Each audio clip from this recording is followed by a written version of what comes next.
Thornton. Student ID is 299-10752. And this is skill number 10. So I'm going to be placing Lulu into a sternal position. And I can use my arm to kind of help brace her. And I can also use this hand to extend her leg in case we were needing a heart test or to place an IV catheter. I can also switch this hand over and I can keep her kind of pointed this direction and be able to utilize this arm as well. And then I can also place Lulu into a sternal hold. And the easiest way to do that is by moving her down legs out.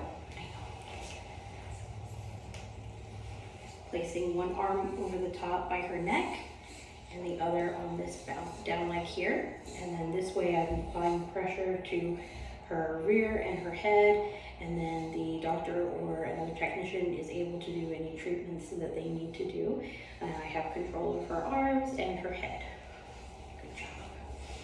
And then for placing a muzzle, I have a nylon muzzle here. And we've got this one sized out for her.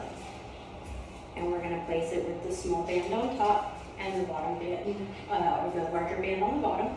We're going to come from the top of the head down, sweep this over the nose, tucking that behind, then moving the clips in the back and securing, and then tightening with the strap. This way it is small enough to where she cannot open her mouth, but large enough as well that she can breathe and be able to kind of tolerate that well. Along with the nylon muzzle, we also have a gauze muzzle. With a gauze muzzle, you want to make sure that your loop is tied first. With the loop tied, you want to very easily slip that over the top of her muzzle, tying that tight, and then tying the loose part of the gauze behind her head like this. Again, this way she's able to breathe properly, but she can't open her mouth wide enough to bite. Right. And then using this same piece of gauze, able to loop that into, I know you're so interested, into a Elizabethan collar or hoop collar.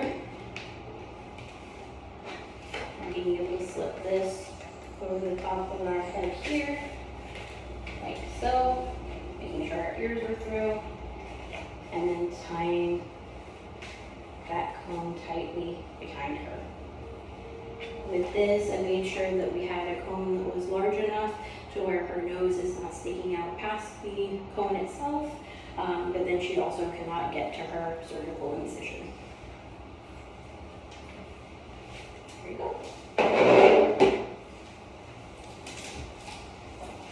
My name is Amy Thornton. This is skill number 10. Student ID is 299-10752. And this is the Lulu that we're going to be taking out of a top kennel. I have my slip lead already created into a noose. I'm going to open the kennel door and I'm going to slide this over the top of her. To get that on here. There we go. Tighten the noose. Open the kennel door. And now that I have her, I can brace underneath. And I have her, and I can take her to the table for her exam. My name is Amy Thornton. Student ID is 299-10754. And today this is skill number 10, retrieving an animal from a kennel with a baby's hole. So I'm going to use kind of the kennel to create a chute. And I'm going to try and get my loop. Now that she's moved to the other kennel, I'm going to move this side. And I'm going to try to see if I can pull my loop over the top of her, like so. And then I'm going to pull this back to create a tight noose to where I can then lead her to where I need to go.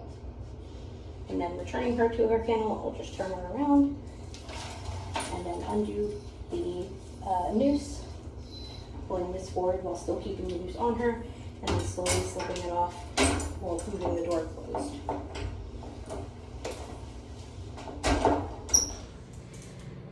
I am Amy Thornton, student ID 229-10752, and this is skill number 10, lifting a dog between 40 and 49 pounds onto a table. First I'm going to squat down, I'm going to lock him into a hold, and I'm going to pick him up with my back and not my knees.